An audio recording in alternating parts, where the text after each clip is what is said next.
Have you ever sit down to finally work on something important and 5 minutes later you're answering a quick staff question, checking an email, reviewing employee schedule, and figuring out what needs to be completed before the end of the next quarter? Refilling a printer and oh look, it's already 4:30. Hi everyone, this is Jules coming to you live from the island of Oahu in Hawaii. Anyway, so let's continue. And now you're staring at your list, wondering why the important stuff is untouched and they're staring at you. When I first became a clinic manager, my to do list was like a hydra. I crossed one thing off and more grew back. So I told myself I just needed to have more discipline. Every day I tell myself, have more discipline. But discipline doesn't stop you. Um, you can just, it doesn't stop the interruptions, the back to back fires you need to put out. It wasn't that I was lazy, it was that I was reacting to everyone else's agenda instead of owning my focus.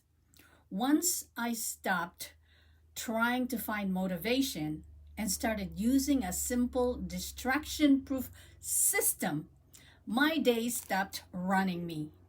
Systems work because it is very small and scalable, it's very doable. So I'm going to share with you the five step focus system for when you're being pulled in all directions, because I know you have one of those. So, number one, spot your triggers.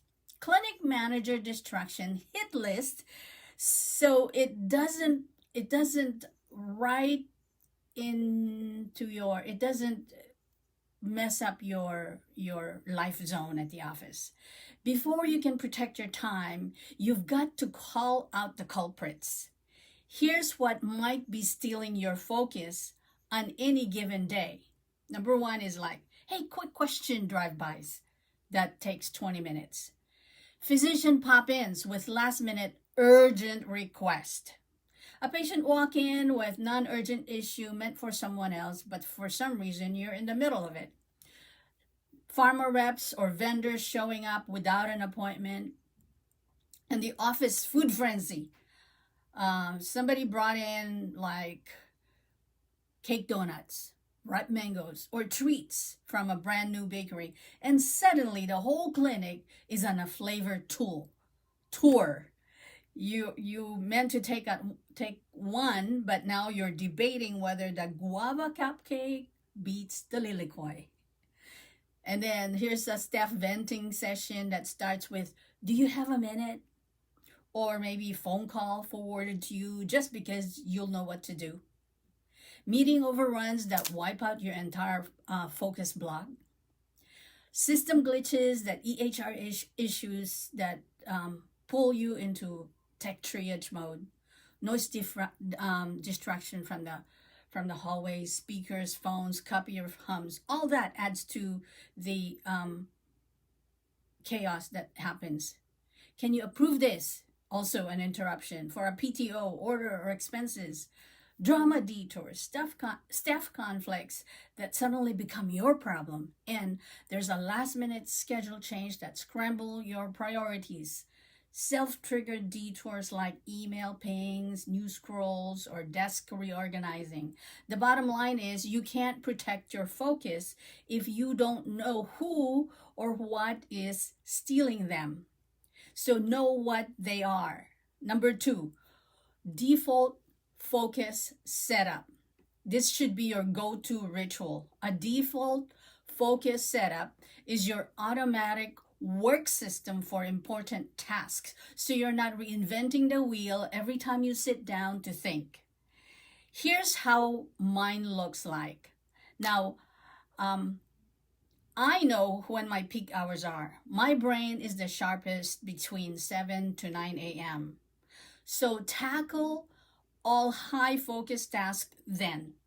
Reports, planning, anything that needs strategy. And I plan for the slump between 1 and 2 p.m. Boredom hits hard.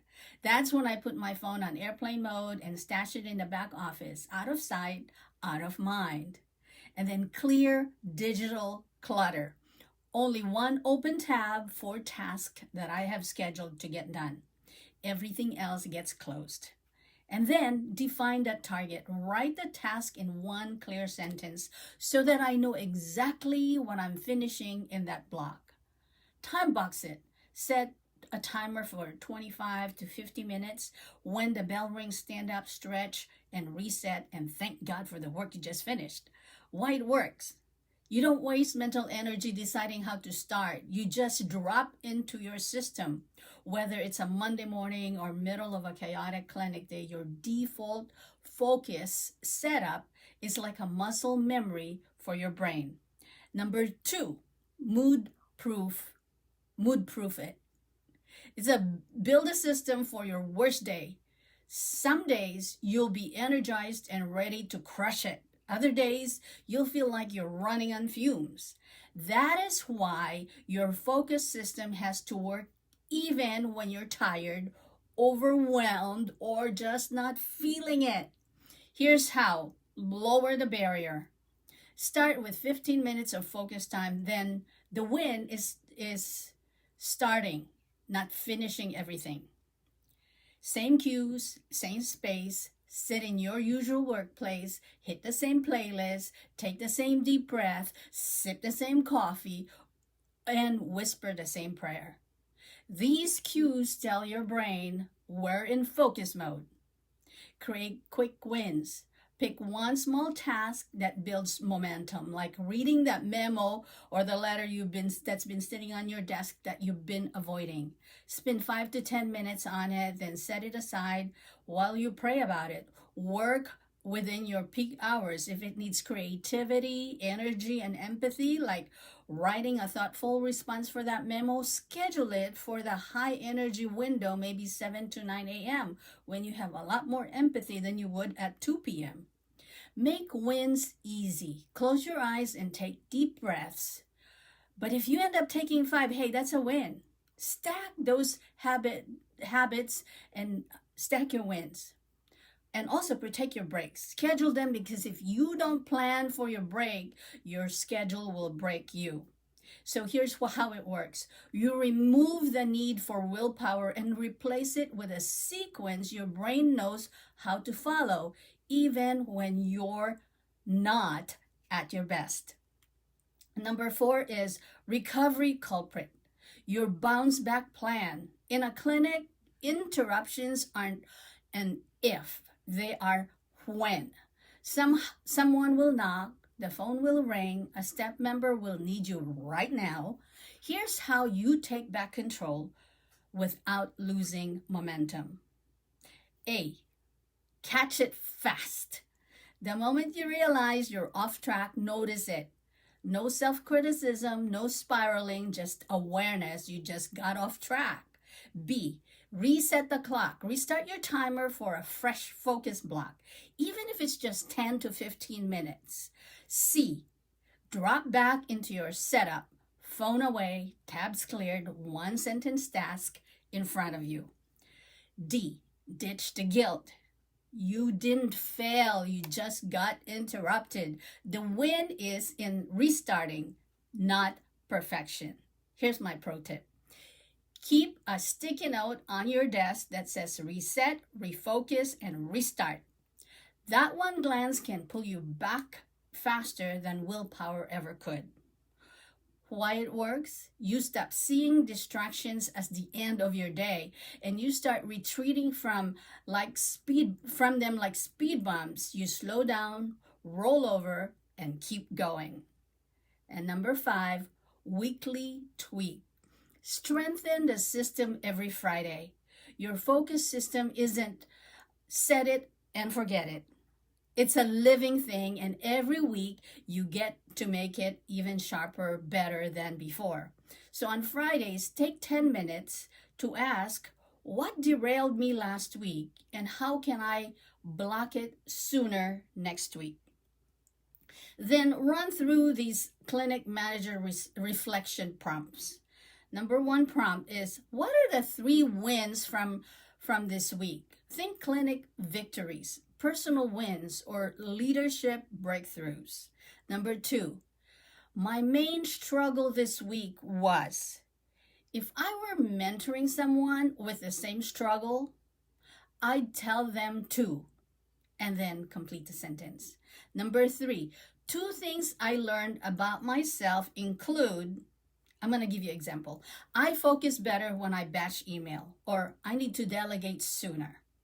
Okay, number 4, 2 things I learned about others, my team, providers, patients, or family include, so name the 2 things.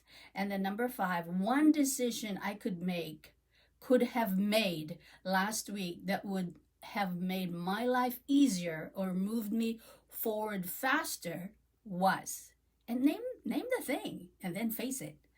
So why it works? You turn every week into a mini masterclass, learning from your wins, spotting your weak spots, and adjusting to the same distraction doesn't take you out twice. Why building systems saves the day is what James Clear said. You don't rise to the level of your goals. You fall to the level of your system. And it's true. Everybody has goals. Everybody wants progress. But when life gets messy, and it will, it's not just a dream that saves you. It's the structure you live by every day.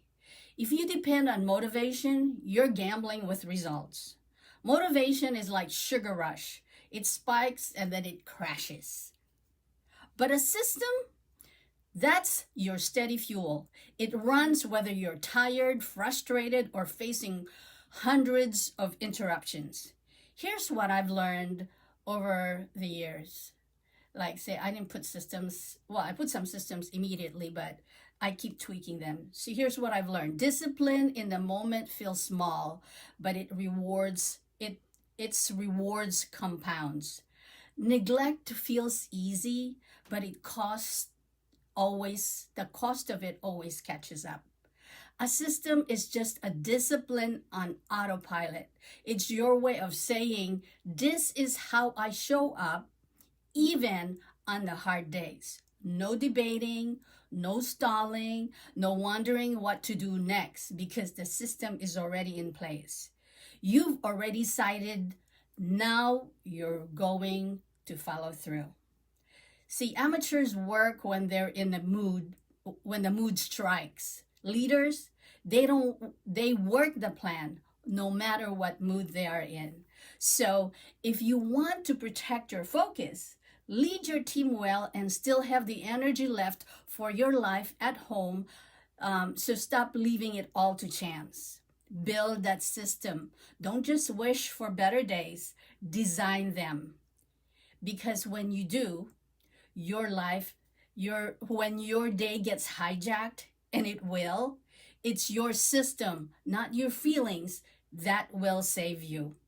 So until next time, my friends, stand and deliver on the systems that saves you and gives you sanity. Aloha.